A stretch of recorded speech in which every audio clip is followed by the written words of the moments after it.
What's the word, y'all? It is time to give out awards 1 month into the NBA season. Yes, sir. Remember, I'm just a guy with a microphone that watches a bunch of basketball.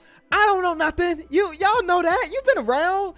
So I'm going to give you my picks as if the season were to end today. This is not a prediction to who I think is going to win at the end of April. Just based off our sample size this first month, this is my MVP, and so on and so forth. You know, I do this video every single season, and every year I forget how difficult it is to distinguish players based on, 15 games, if that, of the NBA season. I'm saying that just because there are so many different candidates for every single award, so you know, it is what it is. This is all fluid. This is all opinionated, and this is all a conversation. I might be the guy with the microphone, but you also have a voice, so use it. Leave it in the comment section who you think should win every single award. Yeah, I guess we'll start off with the big one, the most valuable player. Every single season I struggle with this award.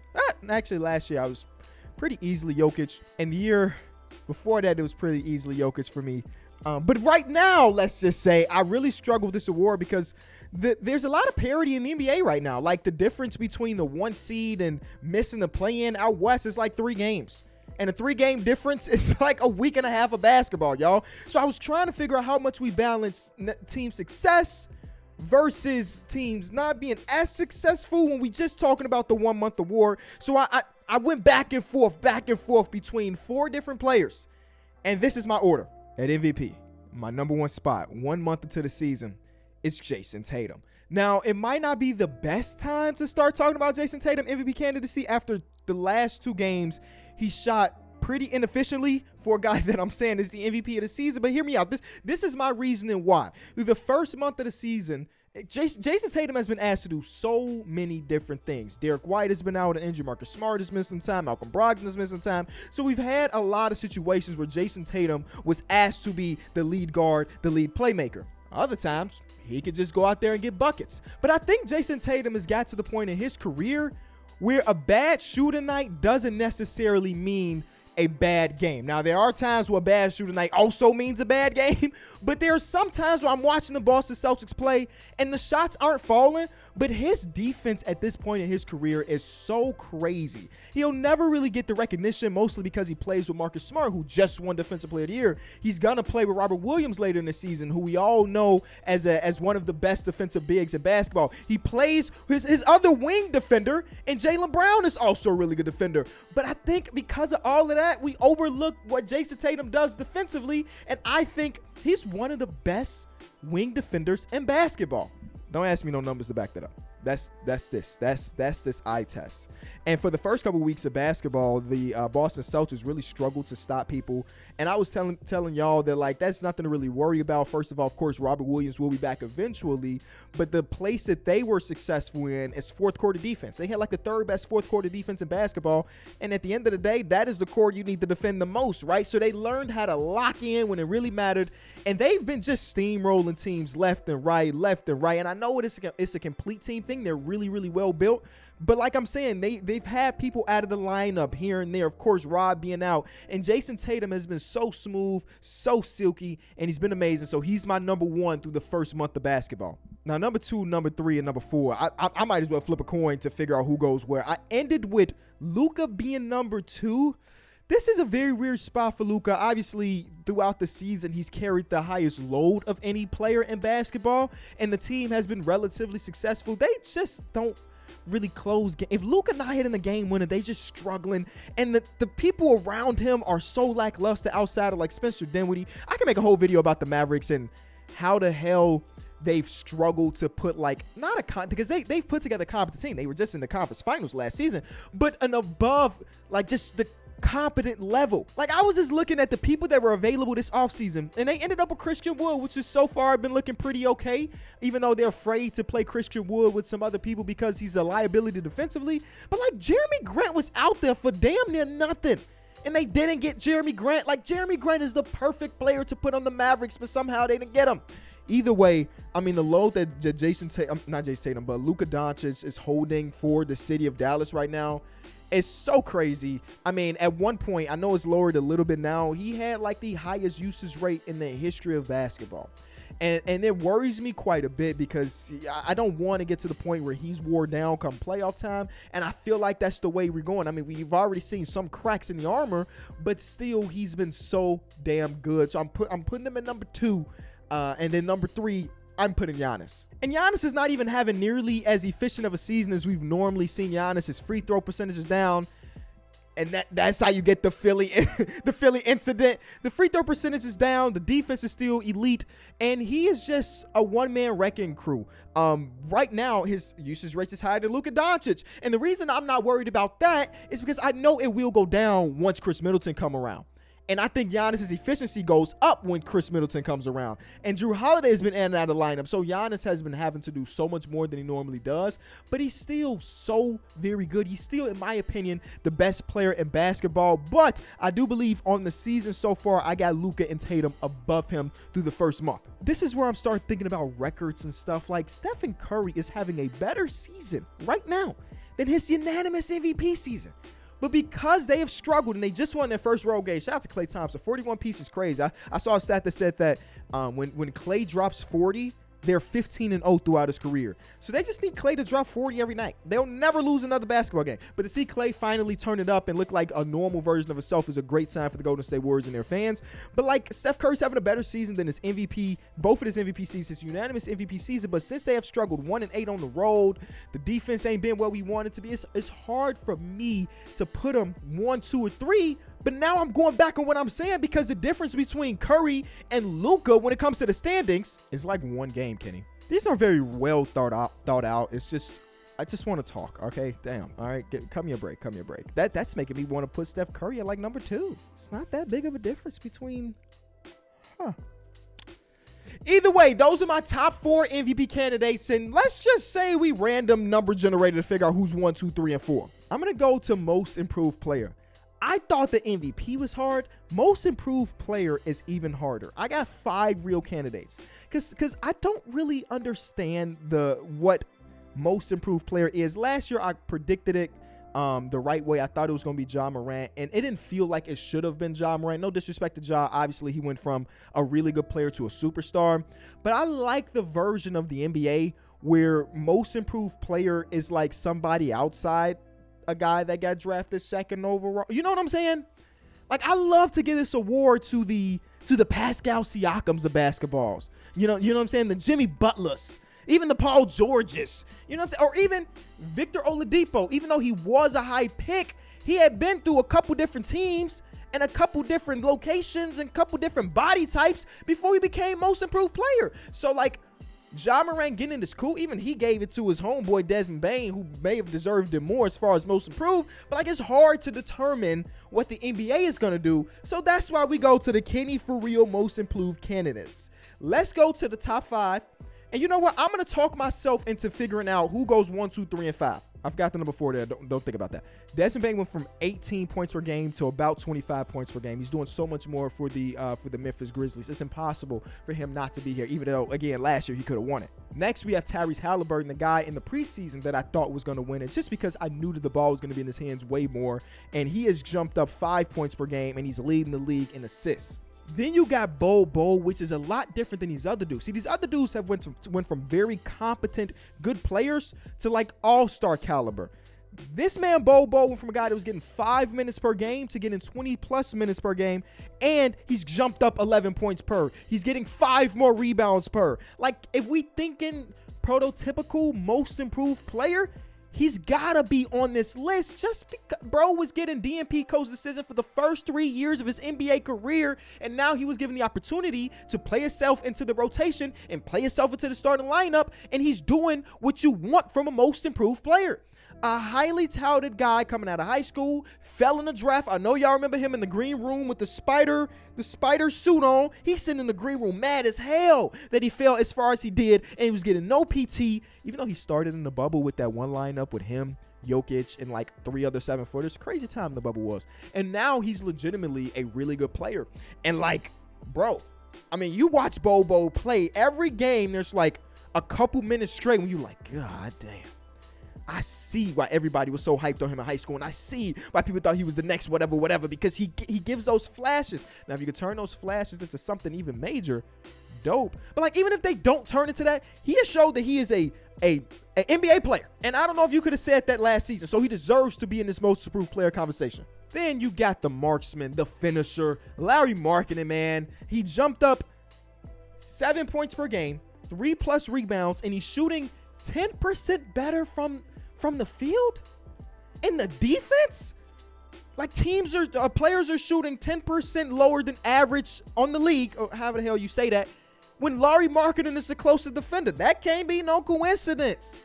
You know what I'm saying? And the All-Star game is in Salt Lake City, Utah this season. If he keep playing like this, he gonna be on my ballot for the All-Star game. I'm a fan. I'm gonna vote him in. You know, I ain't got no like official. You know that. But like, he deserves to be here as well. He is the best player on the team that is the #1 seed out west.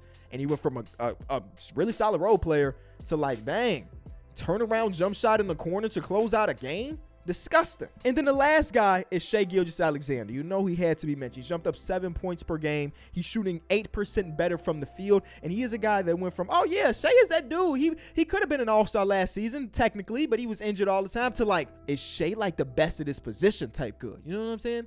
So those are my top 5 candidates. And I know I'm missing some people, so leave them in the comment section for sure. But how do I determine who's my number 1, 2, 3, 4, and 5? Okay, I'm going to try to break it down to the simplest form. Most improved. Most improved. Most improved. You know what I'm saying? Some players like Lowry, Bo, and Tyrese, obviously they've definitely improved.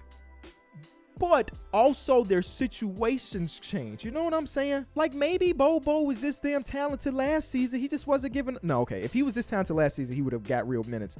But like, these are people that had a change of scenery that could be accounted for as their reason for improvement. Shai and Bane are on the same team, getting the same amount of minutes, and just improve they play to the next level. Where Desmond Bane is looking like an all-star and Shai is looking like a superstar. Like, I'm gonna make a full OKC video probably sometime this week. The next game they win, I will be dropping an OKC video. Best believe it. I've been working the thoughts. Y'all know I don't do scripts or nothing. So is my reasoning like Shai is 1 because he legitimately, I don't know. You rank him. I'm telling you to do all of my work. You tell me how I should rank them. Let's do Rookie of the Year. I'm going to keep it very, very simple. It is Paolo Banchero for me. And I know that Benedict Mathurin has a very, very good case for it. But I think Paolo, out of every rookie I have watched, has looked like the best player. It's just as simple as that. He's looked like the best player. Then I would definitely go Mathurin number 2. And probably Jaden Ivey number 3. I watched him today against the Sacramento Kings, and he was damn near unstoppable. Now, the Kings defense ain't very good, but he was definitely getting what he wanted out there, and he's been really good.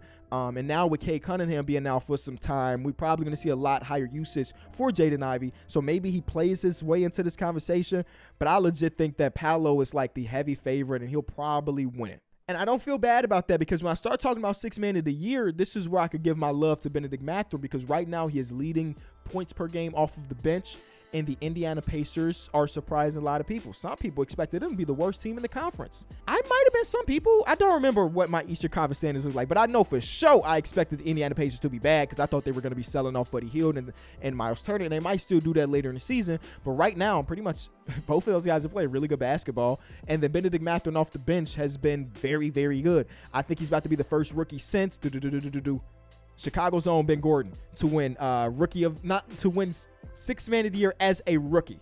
That's elite class, man. Ben Gordon was nasty here in Chicago, bro. Don't disrespect. So I got Benedict Mathurin number 1. Number 2, I got Russell Westbrook. Now, these stats that I'm about to read you don't account for tonight's game against the Spurs. They're winning by 30. I just thought it was time to record my video. But in this game today, he got 10 and 10 again. But he's averaging 17 points per game, 8.5 assists, 5 rebounds, 43% from the field, and 39.5% from 3, and 80% from the free throw line since he's been moved on to the bench. That's elite. I mean, he could legitimately have a case for being number 1 over Benedict Mathurin, but I'm going to show love to the Rook. But Russell Westbrook, since they moved him to that bench role, he's embraced it. He's been getting so many assists. He's been playmaking better than I can't say any time in his career because, Russell Westbrook has had seasons when he's averaged double-digit assists. But you get what I'm saying. It's great to see because through the first 3 games of the season, it was very, very scary. I thought that Russell Westbrook was on his way out of the league. And if he continues to play like this and give sparks off the bench, he's still got years and years left in the tank. A mindset shift can go a very, very long way. We knew that Russ had the talent, even when I thought he might be out of the league. So it wasn't because he wasn't talented. It's because the mindset wasn't shifting. And now he's hit his next stride like Carmelo Anthony. Carmelo Anthony added like 3 more seasons to his career the moment he decided, okay, I am a role player at this point. And Russell Westbrook is in the process of doing that exact same thing. So I'm very curious to see what happens with Russ this season. Are they still thinking about trading him? And if they do, he finishes out the season, whatever. What is his market in free agency next season? You know what I'm saying? Because if he keeps doing this, he is a valuable 6th man. But how much money is that for Russ? Not pocket watching, but I'm just curious. That's all. And these next 3 people deserve some love, so you can put them in any order that you want. It is Christian Wood. Again, we mentioned him earlier. Sometimes he can't play, but when he does play, he's been damn efficient and damn good offensively. It is Bones Highland. He just hit his career high in points against the Mavericks, and the Mavericks just lost to a team that didn't have Jamal Murray, Jokic, or Aaron Gordon. Not a great loss, especially where you were about as healthy as possible, because Davis Bertans was getting minutes, so they were healthy. Davis Bertans ain't played all season. So Bones Highland, and then Malik Monk out there in Sacktown, man. Malik Monk has been very good. I mean, he was very good last season for the Lakers as well, but he's been continuing that, but coming off the bench for the Sacramento Kings. It's hard to determine Defensive Player of the Year through the first month of the season, but here's my top 3. Number 1, give it to Splash Mountain himself, Brook Lopez. Giannis gets a ton of love as the best defender on Milwaukee, and he deserves it. I mean, he's an elite level help defender, the best we have in basketball, right? But if Brook wasn't doing what Brook is doing, Giannis can't help defend. When Brook Lopez is on the court, they have the best defense in basketball. When he's off the court, it's all right. You know what I'm saying? Last year, they struggled to defend compared to normal. I think they were still top 10. They struggled to defend compared to normally what we've seen over the last few seasons. And the reason for that is Brook Lopez wasn't there. Brook Lopez came back even with a bum back, and you saw the defense shift up. Like, oh, okay. And then this season, number 1 defense in basketball. When Brook is on the floor, good things happen. The man is contesting the most shots at the rim, but he's also contesting a lot of 3-pointers as well. He's not a guy that you look at to be laterally quick, and he's not really that, but he gets some hands up. He prevents you from scoring at the basket. And this is one of those cases where, I don't think he'll actually win, because Defensive Player of the Year is one of those awards you low-key got to campaign for. And that's why my number 2 is OG Anunoby. OG Anunoby came into the season campaign and said, I'm the best defensive player in basketball. And he backed it up. Multiple games, just multiple steals. He just hounds the primary ball handler / the number 1 option for whatever team he's going against. And he does a damn good job at it. But if he wasn't out there saying, I'm the best defender, I don't think a lot of people really put him, maybe me included, low-key. He probably wouldn't be number 2 if he didn't advocate for himself, because that's just the way it is. It's the way my mind works. But he's there. And perimeter defense is so hard to gauge. I mean, because people going to get their buckets. You know what I'm saying? People going to get their buckets. People have scored 30 points on the Toronto Raptors before, where OG Anunoby is probably the primary ball handler. That don't mean that OG was bad defensively. It's just the nature of basketball. And my personal opinion, I usually give Defensive Player of the Year to a big, because I think that the layup / the dunk / the cut is the easiest thing in basketball. So if I have a guy that is down low preventing that, that's elite. And that's why I've been pro Rudy Gobert for as long as he's been in the league, because I think that one skill set is so damn important when it comes to winning basketball games, especially in the regular season. So I usually give the nod to the big. So when Marcus Smart won it last year, of course I wasn't mad or anything, but he didn't get my vote. I don't remember who I actually voted for on our panel. Either way, shout out to OG Anunoby. And number 3, He's missed some games this season, so I can't say he's been under the radar because he scored 100 points in 2 days. But Joel Embiid has been super dominant on the defensive side of the ball. And it's so sneaky because I swear I be watching him, and he always looks extremely, extremely tired. And then, boom, he's preventing you from scoring at the basket. You know what I'm saying? It just happens over and over and over. So I'm going to give JoJo some love and put him number 3. But, boy, he got his work out for him. With Maxey and Harden out for the foreseeable future, I don't know what the hell is going to happen in Philly. So That is my coach of the year. It's Will Hardy. It's Will Hardy. Come on. And Chauncey Billups deserves some love. Shout out to him getting that team to defend without having of course they have some good defenders. You don't become a good defense without having good defenders because Jeremy Grant, Josh Hart, you got Justice Winslow off the bench. They have good defenders. But if you told me at the beginning of the season that the Portland Trailblazers would be top 10 in defense, I would call you crazy. If you would have told me that their defense would be better than their offense, I would have called you crazy. So Chauncey Billups got them boys working, so he deserves some love for sure. I put Joe Mazzulla in there as well, man. I put Joe Mazzulla in there because the team is running differently than they were last year. They're getting up way more three-point shots. They're setting way more screens all around the court, and they're getting, I think I read that 55% of the Boston Celtics shots this season have been considered open/wide open. That's a lot. And we're talking NBA basketball players. That is why the Boston Celtics offense is so damn good. Joe Mazzulla is really doing his thing. And low-key, I want to put Joe Mazzulla at number 2 behind Will Hardy. Because Joe Mazzulla is working with a lot more talent than what Will Hardy is. And the difference in them is one seed. You know what I'm saying? So shout out to both of those guys. All right. And like I said, I won't gonna be able to give love to every single person. So you let me know in the comment section who I missed out on. Those are my awards the first month of the season. Leave a like or subscribe. You could do what you want. I don't care.